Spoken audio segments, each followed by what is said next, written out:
So I have the difficult task to introduce Jim. And I will say that if you were a student or even a faculty, you certainly read his famous textbook written jointly with Keith. If you were a researcher, certainly you would like to publish in IEEE ACM transactional networking that you established, basically. Of course, I'm sure that you were young, but you still. Certainly that you read many of his famous papers, but I don't want to name one. But in short, for a short introduction, this one will be even shorter than yours, Peter. You should know Jim because he spent 6 months here at Links, right? So many of you had the opportunity to share with him discussions and some drinks, because he's very easygoing and is going to talk about mobility first, as you are very mobile. I guess this will help. Absolutely. Great. Merci, mon ami. Thank you.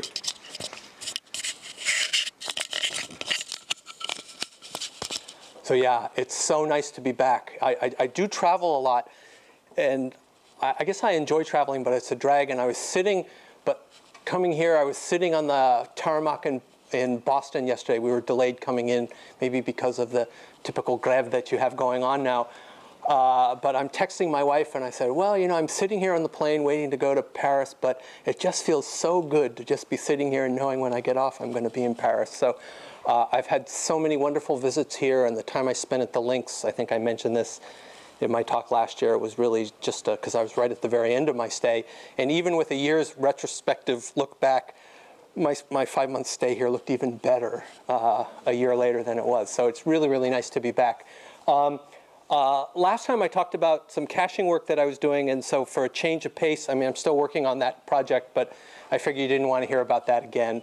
And so I'll not talk about that. But I want to talk about another project that I've been working on with Arun Venkataramani, Ray Chowdhury at Rutgers, Suk-Yun Yang, a student, and Simon Heimlicher, which some of you know.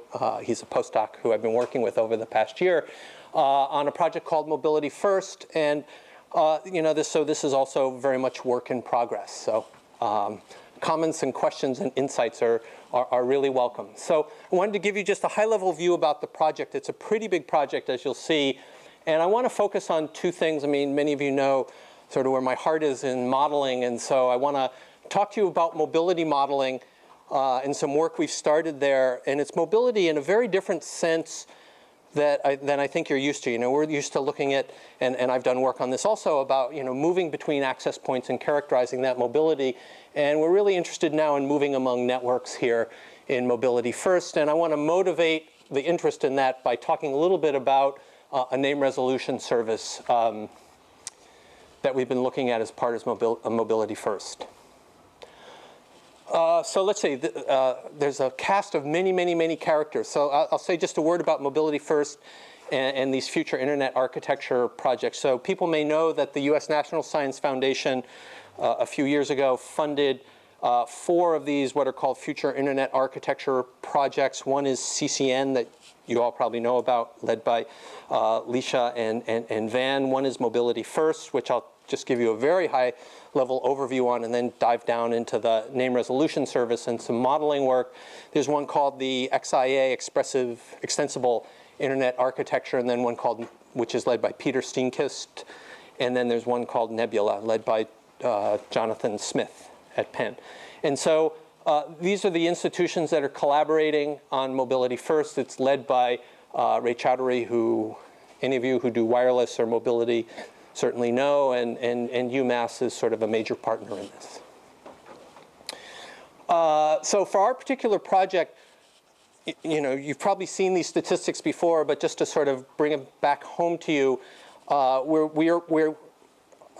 might say we're at, but we've actually already passed an inflection point, right? Mobility is the norm now by, you know, a number of different quantitative measures rather than soon it will be the norm, right? So there's an equal number of, actually the number of smartphones is now actually a little bit larger, at least according to ITU projections, than the numbers of wired servers or PCs. And if you look at where the curves are, we sort of passed that that inflection point. And so what we wanted to do in Mobility First is really take mobility as sort of the driving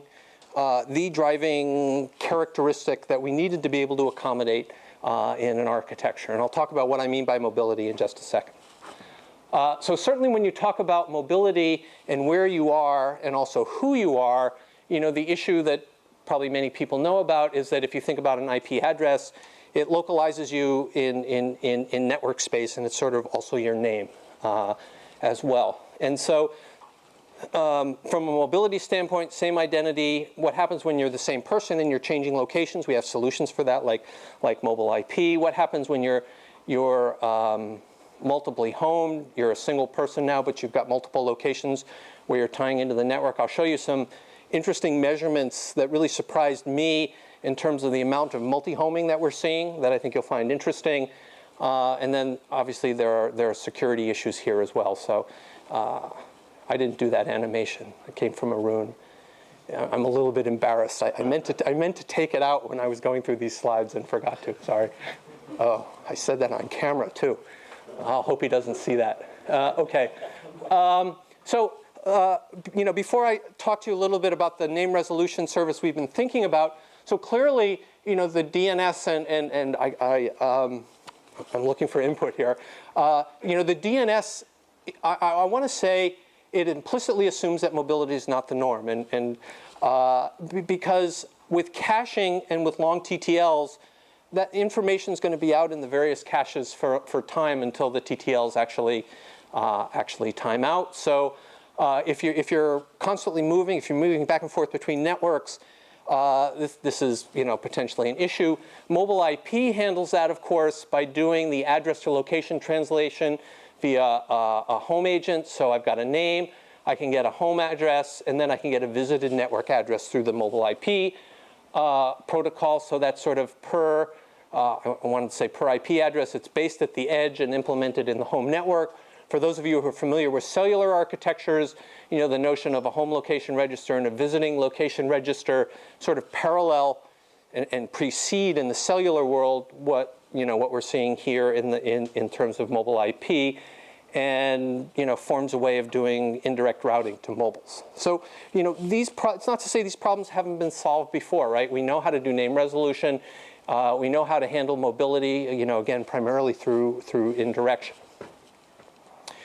So we wanted to these are supposed to be clean slate architectures, so we wanted to take sort of a clean slate approach to the name resolution service. And so we've been toying around with this idea of what we call the global name resolution service, the GNRS, which we think of as logically centralized but physically distributed, so it doesn't mean it's just in one place. But from a logical standpoint, that's the way we like to think of it. And I hope through some series of examples I can show you some of the advantages that I think we didn't anticipate, but sort of thinking about it this way has allowed us to implement a number of things that when we started out, we sort of had no idea how we were going to actually handle. So it's got sort of the generic, I want to update bindings, and we'll see that bindings can be pretty sophisticated things, but in the simplest case, it's simply you have a global user ID, a GUID. It's going to be mapped to your current network location or locations, I should say, and people can query that. And there are many additional uses, and I'll show you some of them in some examples before we get on to the modeling part. So if I think about what's the ancestry and what is this drawing on? So certainly on the DNS, and as we saw before, mobile IP and the cellular HLR, VLR, this notion of logical centralization is something that I've been thinking about anyway for quite a while. Actually, ever since I read RCP when it first came out, I don't know, 7 years ago or something like that, which really began this, there's a series of papers actually between some of the recent SDN stuff and RCP. Ethane is in there, for example, where this notion is, I want to take a control plane and I want to logically centralize it. Now, few of you are, well, Serge and Paul, maybe, I don't know. Some of you are as old as I am, right? But not, oh, and you worked at IBM. You probably remember, so you remember IBM route servers, right? So an SNA in the late 1970s, if you wanted a route, it wasn't a routing algorithm. You talk to a route server, and it would say, here's how you do the routing, right? And if you think about it, it's not a reinvention of the wheel, but it's this notion of coming back to, there's a lot of value, I think, in being able to do things in a centralized way, in a logically centralized way. It doesn't mean, obviously, that it's just in one single physical centralized location. So, I think going sort of way back 40 years, and then, sort of more recent in internet history into RCP and a whole series of papers between that and some of the thinking about the control plane for SDN, this notion of logical centralization, I think, is something that we've been talking about a lot over the last year and a half. And then finally, people may know about the Ian Stoika's internet indirection architecture, I3. Looking retrospectively of what we've been doing over the last year, I think that's also sort of very much influenced us. Okay, so that's sort of some of the ancestry of the ideas, where the threads come from and what we're trying to weave here. Okay, so before I go into sort of the modeling and the measurement part, let me give you just a few examples of the kinds of things one might be able to do with the GNRS. So the simplest here is I want to resolve a GUID. That's just a name. It's just a bag of bits. It's flat. So we're sort of a believer in flat names. And I want to resolve this flat name to one or more network addresses where that name can be reached.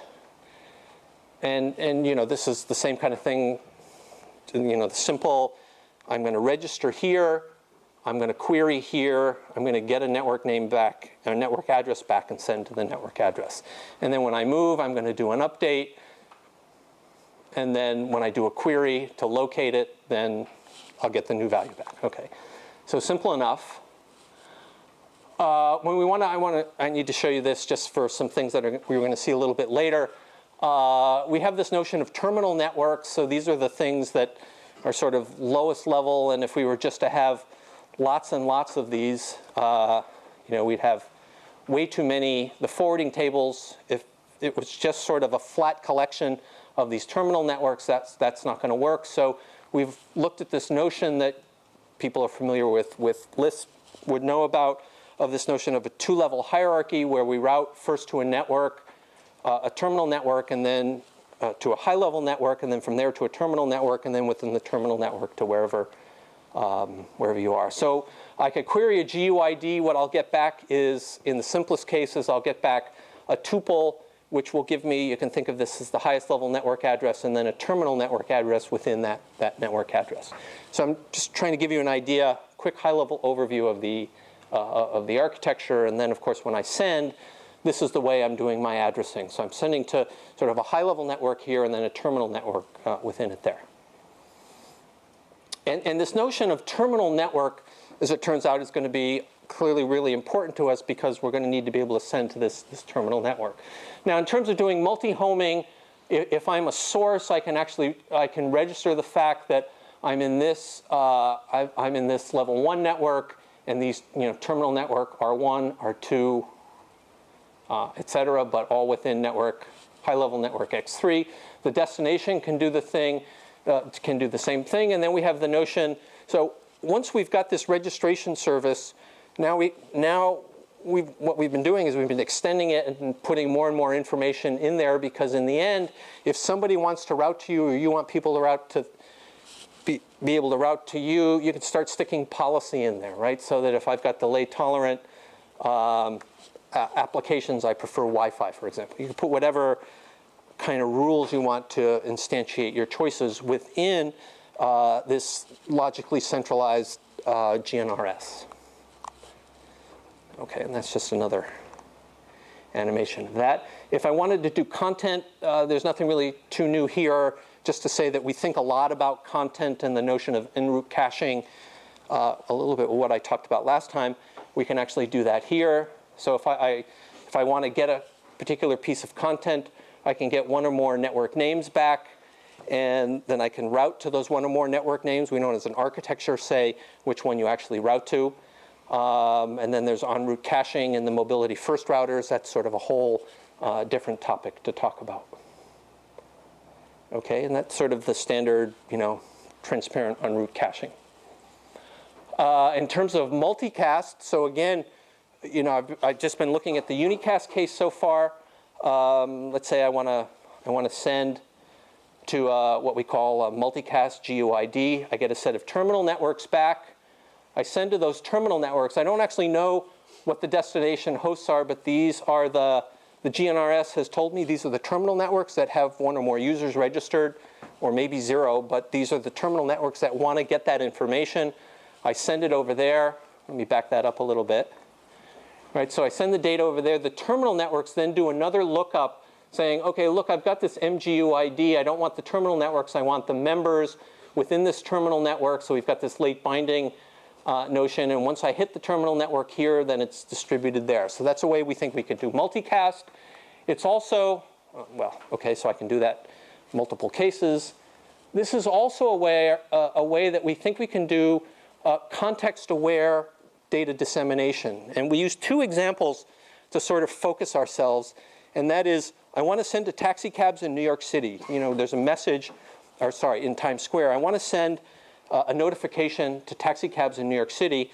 That's one sort of focusing example we always look at. The other is a warning system where I can say, look, here's a geographic area. I want to send a warning message to all people who are currently mobile, and are over the age of 45 or something like that. I don't know why, but let's just say I want to do that, or living in a trailer park or something like that. Anyway, you can put a lot of characteristics inside the GNRS, we think, and sort of leverage that as a way of doing context-sensitive selection of who the recipients are going to be without actually knowing their name. So for example, let me say here, so here's a cab saying, okay, I'm this GUID cab.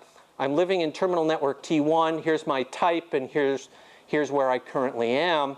And so now, if I want to send to a context-sensitive ID, I'm going to query that. I'm going to get a bunch of members back, or networks containing members. I'm going to send it. I'm going to do the lookup just like we did in the multicast case, but rather than look just for simple membership characteristics, I'm going to look at quantities here. All that information is in the GNRS. So again, this GNRS is a way that we see that we can do a lot of sort of much more sophisticated, in particular, group type of communication. Okay, and then finally, group mobility. We have iPhones here that are going to move from here to here. My focusing example is a big aircraft carrier that's got 1 million IDs, and 1 million IDs move from here to here. Do they individually update the GNRS? No, they're going to update it as a group. So we've got another level of indirection here. So when this group, so I have a GUID. If I want to reach that GUID, I send to this group. And then if I look up this group, I get the network that it's in. And as the group moves, then the GNRS gets updated just once. Okay? All right, so I did the lookup of the group. I sent to the group into NA2 over here. Okay, so let me stop there. The rest of the, actually what I want to do for the rest of the talk is just give you some ideas of some initial measurement and modeling that we've done here. Let me stop here for a second. Comments or questions or stones or arrows or, yeah, so Patrick. What's the main difference between your protocol and the host identity protocol? It looks like the host identity protocol. Yeah, right. Enough rendezvous points. I think that, to me, the main difference is primarily the semantics, all the semantics that we're trying to put into the GNRS, right? I mean, the two-level addressing and a rendezvous point, which is sort of what we're getting when you do that second-level lookup. I think those ideas are, and that late binding is sort of similar.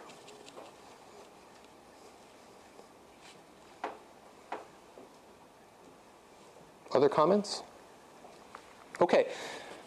All right. So what I'd like to do is just sort of finish up by telling you a little bit about some initial measurements of mobility and multi-homing that we've been doing, because and this is really work in progress. That our goal is to build mobility models in this GNRS type of world, and which is different from classic mobility. I'll give you an example of what I mean by that in just a second, right? So here's an example of, so here's a car sort of driving among cell towers here. That's my house. You can't really see it too well, but it's got a lot of snow around it, right? That's where I come from. And I'm connected to this network by my iPhone, and this is my network here. And my question is, which of these scenarios are mobile? Okay?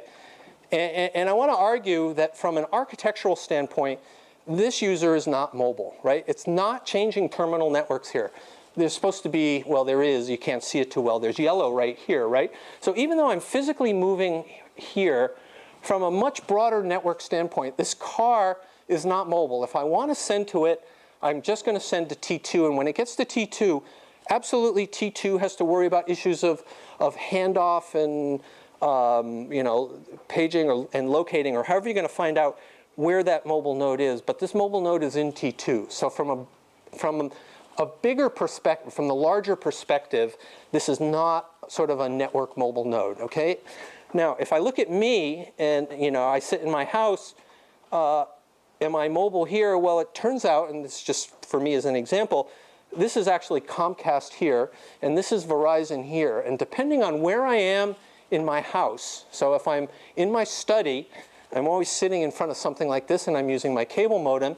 And if I'm in my kitchen, I'm usually using my iPad or my iPhone, which actually goes over Verizon. So from a network standpoint, I want to argue, maybe just to be provocative, but I'll argue it anyway, is that this is a very mobile scenario, right? I'm on just the first floor of my house, and yet from a network standpoint, I'm going from this AS to this AS, and back to this AS, and back to this AS, while this person driving around their BMW at 160 kilometers per hour is never changing its network from a network point of view. It's always in Verizon or something like that, okay? And so this is the mobile user in this case. And the kind of mobility that we want to characterize here is mobility in this larger network sense, not mobility between access points and things like that, but mobility in a larger scenario. Okay? Okay, so here's the challenge then, to characterize mobility among these sort of edge networks. So you can think of these edge networks now as, say, autonomous systems. This is obviously by that slightly provocative example. Nobody wants to argue about this example? Oh, so I'll believe everybody then agrees with me that this is the mobile scenario, which I actually believe, but it's always good to argue. All right, nobody wants to argue. It's late. That's fine. Maybe ask, oh, okay, great. Are you going to give yourself an ID? Yes. So right. So this is my. Let's say there's a unique sort of, I don't know, Aristotelian Jim, right? And where is Jim reachable? If you wanted to send to me, am I here and here, or I'm moving back and forth. So maybe depending on the time scale over which I'm moving, I'm either multi-homed or not multi-homed, but I'm reachable through one of these two networks. Yes? There is no physical mobility in either of those scenarios? Actually, sometimes there literally isn't, right? Because I could be sitting in my desk chair looking at this screen and at the same time looking at this screen, right? And doing something on my iPhone. And I'm sort of minimally, I'm multi-homed, right? So I'm reachable over two networks, either this network or this network. Or again, I think a lot of it, there's a lot of subtleties about what it really means to move from one network to another. But I could be doing something on here while sitting on my chair and then decide, oh, I'm going to run this app on my iPhone that needs my identity. And now all of a sudden, I'm over here. So, I mean, there's not even physical mobility. I mean, it is true that I use my iPhone back here and my studies right here. So when I move from one end of the house to the other, I really do switch networks. But I don't think I even need to, physical mobility inside here probably isn't the important thing, just like physical mobility here between towers isn't the important thing from the global standpoint. Yes? I'm curious, if I walk across a national border or drive and I'm staying within the same cell provider, but all of a sudden I'm charged differently because I'm now a roaming user. Is that the left example or the right, or does it matter? So that's a really good question. I think I wish I could answer it, right? But what I believe is the case, that if you were to go over, you would be, so Verizon has both multiple ASs, and then within ASs has actually multiple network blocks. And I don't know how they assign those things, but we've seen cases where the same user sort of stays within the same company. Like if you do a whois, it's always mapping to the same company, but it's mapping to different network blocks. And sort of depending on the relationship between this and this, if these are network blocks, then really that is mobility, right? Because it's why I carefully connected all these towers just to T2. It could be that this is both Verizon here, and as I drive from Amherst to Boston, I could actually go from one net block to another net block, conceivably. But yep. There's somebody who knows the answer to that. Doesn't this require assigning unique names to each terminal? If yes, what will they be? Yes. Yeah. So this is mobility. It's mobility. It's a mobility of a name. Whatever. This is me. My GUID, which is just my name, and it does mean I have I'm routing to the unique name Jim. But how do you translate that Jim to, say, your iPad, your iPhone? So you can have several terminals with the same name. Yeah, you could have several terminals to the same name, right? And I guess I want to argue, and so I'm really glad I tried to poke. I guess I want to argue that the device is not the important thing. It's the identity of the person who's at the device. And the fact that this happens to be a laptop and this happens to be an iPhone, it shouldn't be important. I'm reachable at both of those places, right? If I were to use Skype and a Skype call would come into me, these two things would both ring at this, because they're both ways to get to me. They're both me. Usually something like an iPad will be connected to a Wi-Fi network, and Right. iPhone will be connected to, for example, in this area, to Orange and SFR. Right. And Orange and SFR have their own IP spaces. And, Right. India here has its own Right. space. So how will you move from this world?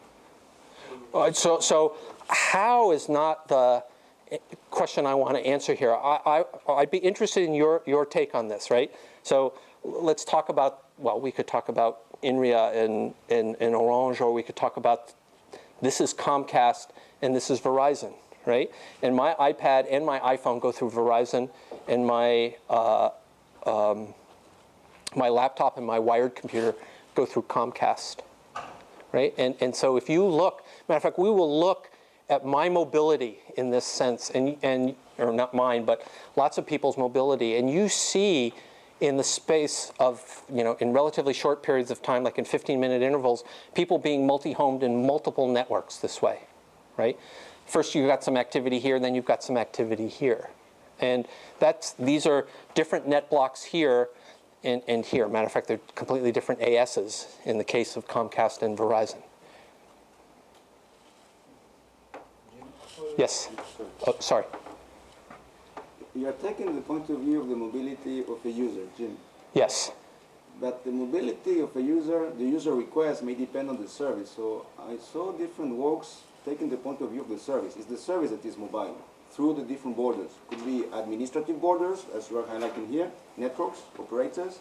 It could be terminal borders. It could be technology borders. I mean, you're using different access technologies.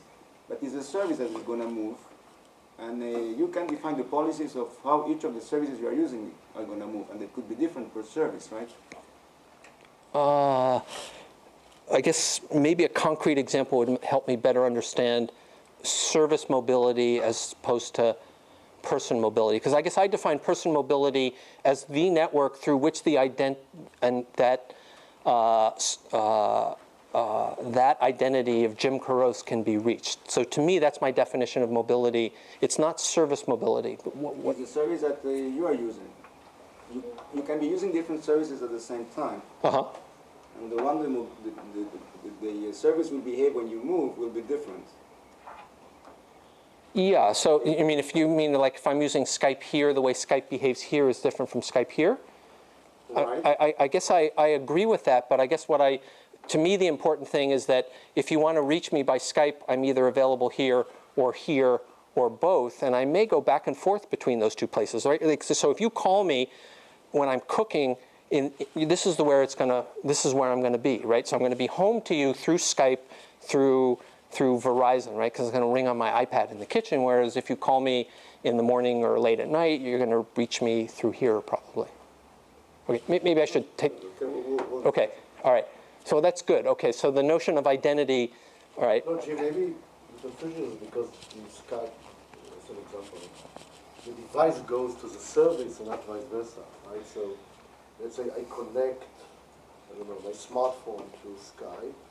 At this point, let's say I receive calls here. It's kind of transparent to the question if this is me, right? You can log on to the same device and be you. It's really defined on the Skype service. I was going to argue just the other, right? Because I could have Skype running here, and I could have Skype running here, right? And in that case, it'll ring me both places, and I am multi-homed in that case, right? But if I have Skype here, and I don't know, I had it time out because I'm not using it, and then I've got my cell phone with me, and I'm in the kitchen in the back of the house, and I'm using it here. To me, that's Jim mobility, even from a Skype service point of view, from Comcast to Verizon. Right? Because this is the way you reached me once. This is the way you reach me now. This is actually through a completely different AS. And so in the space of some small amount of time, I've moved the entity Jim, reachable say through Skype, has moved from Comcast to Verizon. Okay. I perfectly understand. Oh, okay.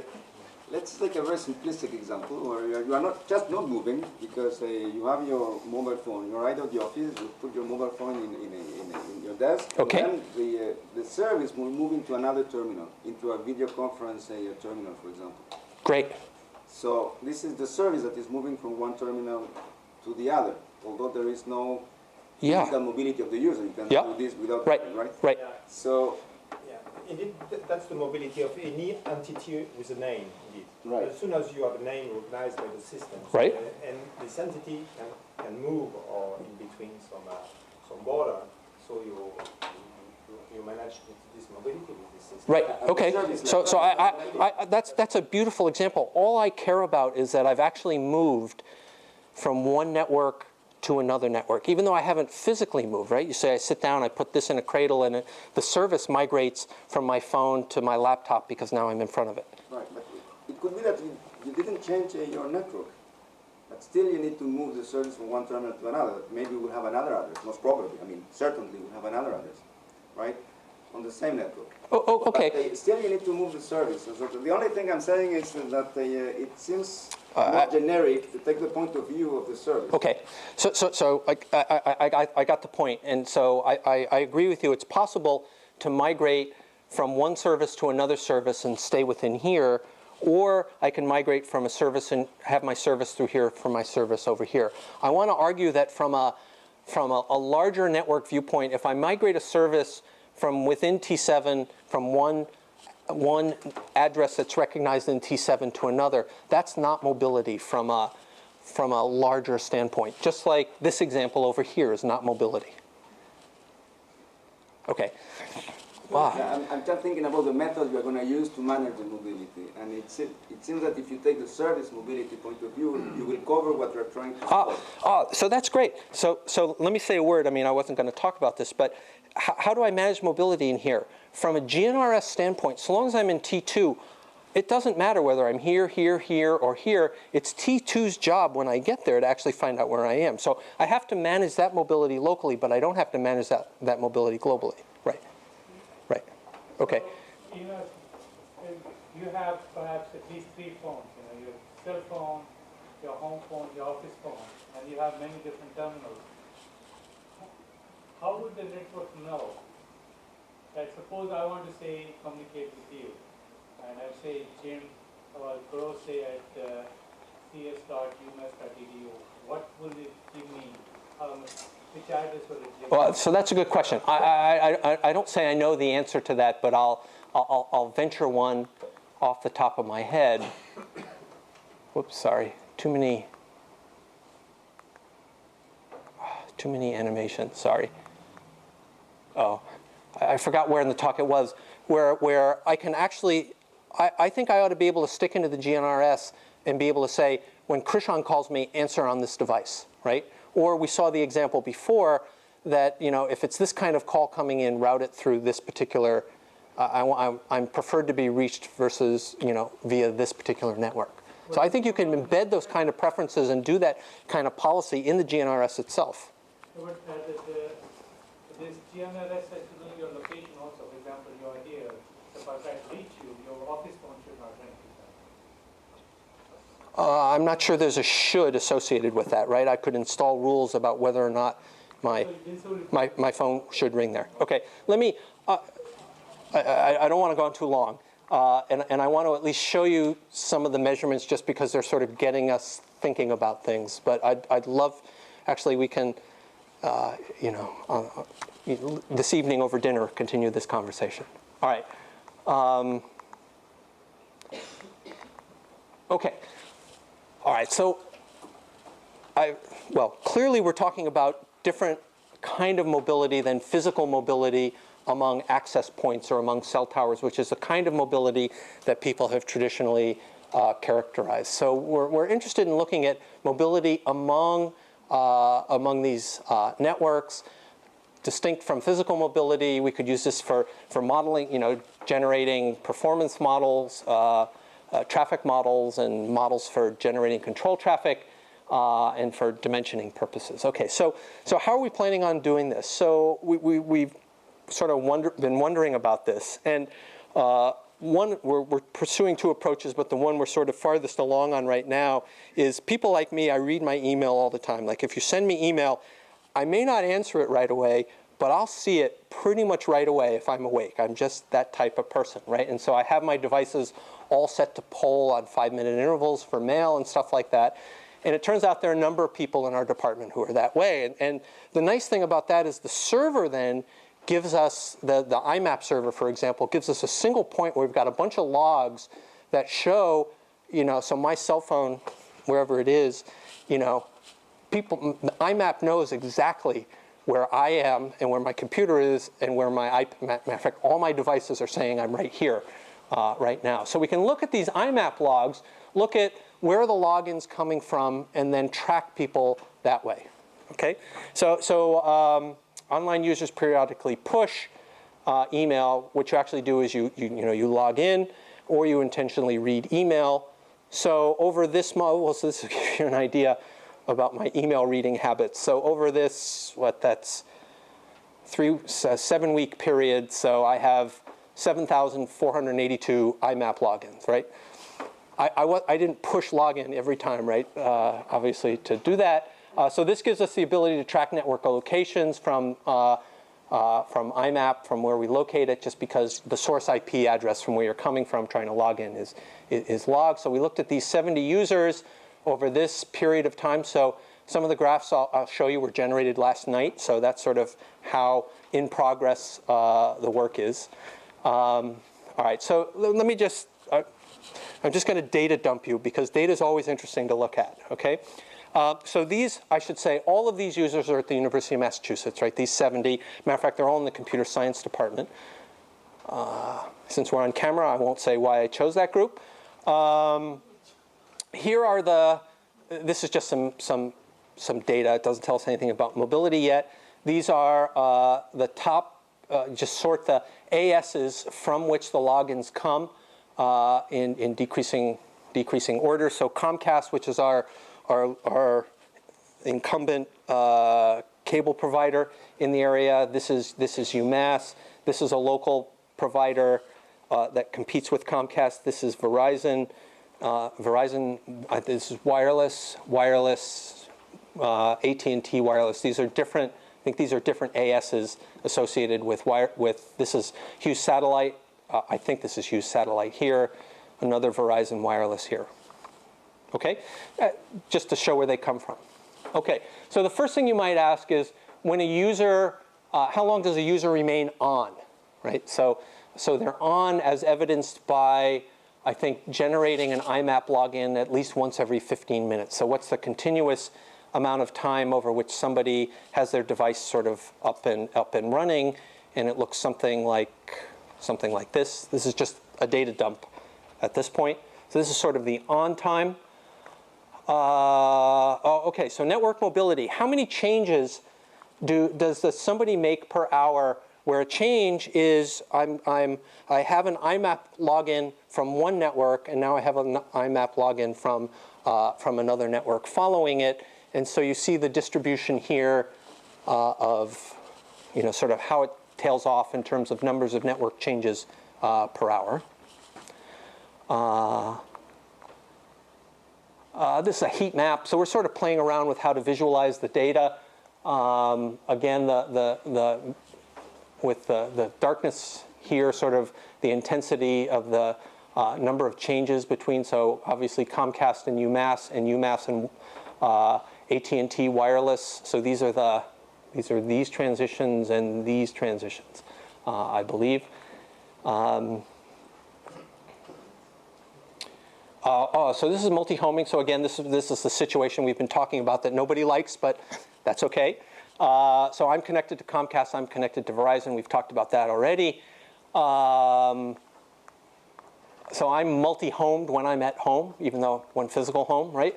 So what's being plotted here is the fraction of time. I'm multi-homed by this definition if I have an interval, a 15-minute interval where I have a login from 2 or more different ASs, okay? And so this is the fraction of time that I'm, this is over all users. What fraction of time is that user multi-home? So it's the sum of the time that they're multi-homed over the sum of the time, total time that they're on. And so you see, actually, so I think that scenario where you've got 2 devices and you're sort of going back and forth between them, we're seeing, I think that's what we're seeing here. We're still not, I got this about a week ago, and we're still diving into that. Okay, so anyway, we're gathering data that looks like this to characterize mobility between networks. And what we really want to do, longer term, this is sort of where we're heading. This is just sort of the summary up here. We're continuing on with these IMAP traces. We have an Android app that we're about to release so that we can track, if you're not even using IMAP on your phone, your Android will track what network you're actually joined onto when you're either using your phone or a Wi-Fi.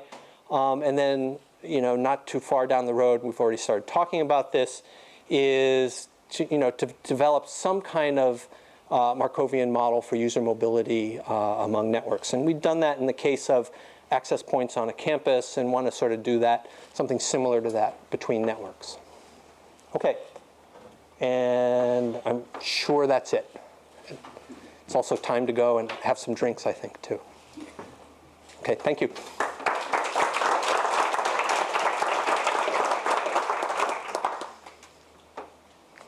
Patrick.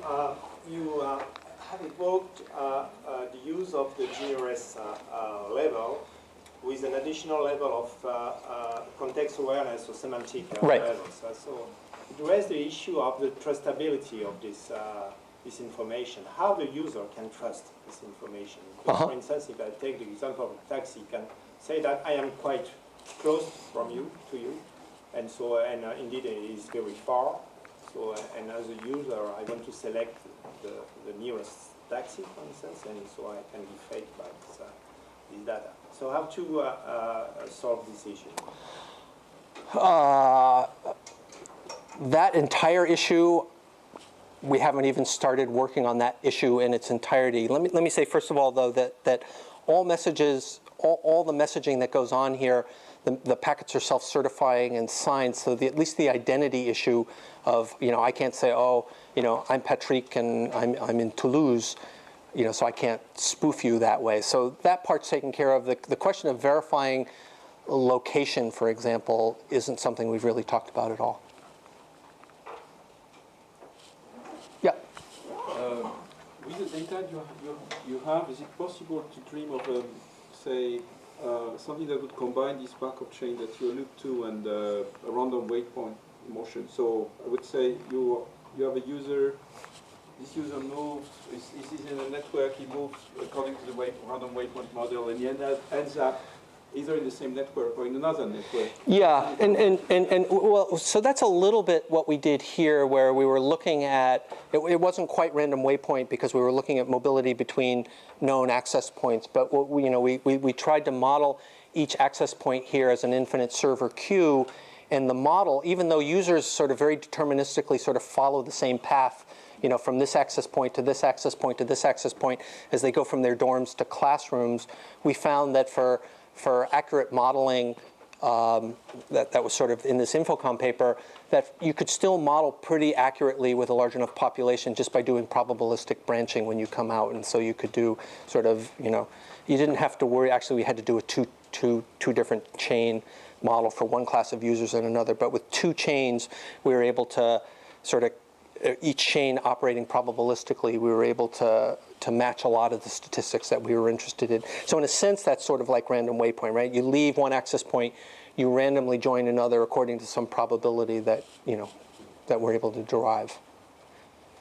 And that as a model, that's pretty good, right?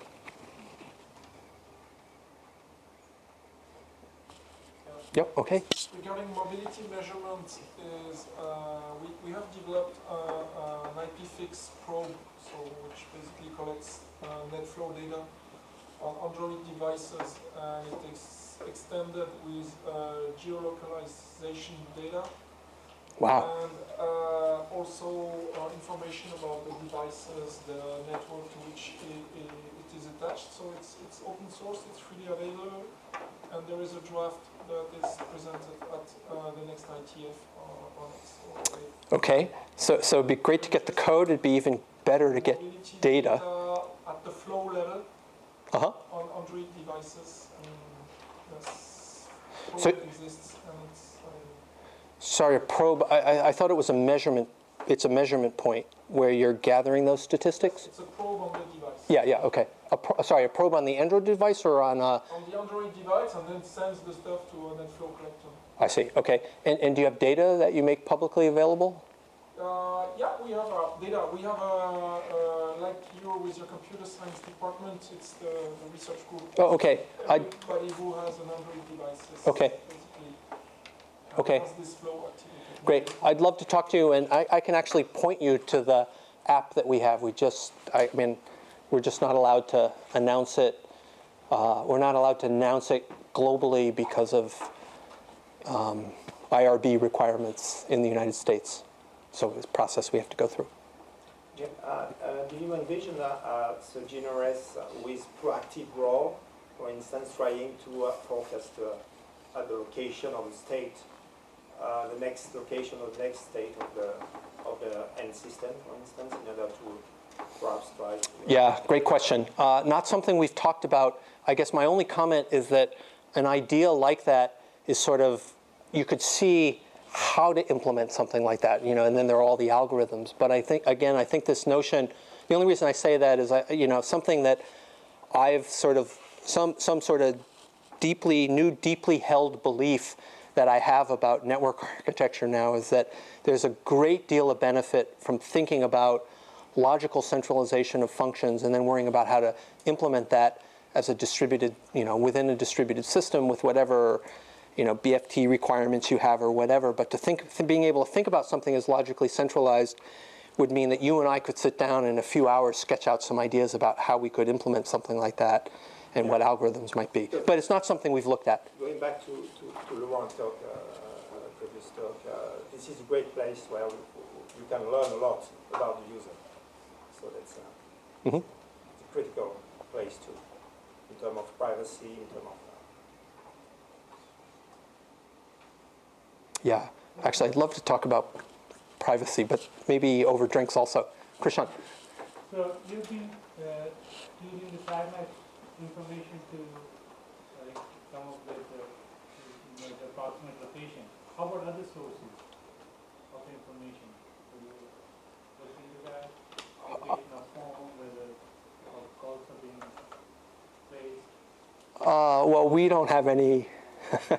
We'd love to work with equipment vendors and providers and get that kind of data, but we don't have that. And again, our goal is not to physically track a user, right? So yeah, it's absolutely true that you could go, scrape my niece's Facebook log and know that I'm going to have dinner with her tomorrow night, for example, right? And know where I'm going to physically be or where I physically am now. But our goal, again, is not to track users. Our goal is really simply to look at how you move among network addresses. And where you are physically is probably, is not of that kind of interest to us, right? And I'm going to make a statement. I'm not sure it's true, but I'll make it since it popped into my head. If I have a tunnel from here, if I tunnel into UMass from here, and from everybody, from the whole rest of the network's world, I'm at UMass, right? Because I've got a VPN. From a network standpoint, I'm at UMass, right? Because that's where people route to me. And yes, there's this sort of second leg, but everybody is first routing to UMass, and that's what really counts. It's not the physical location, it's sort of the network location by which you're reached. This is sort of the argument or discussion, that we were having earlier.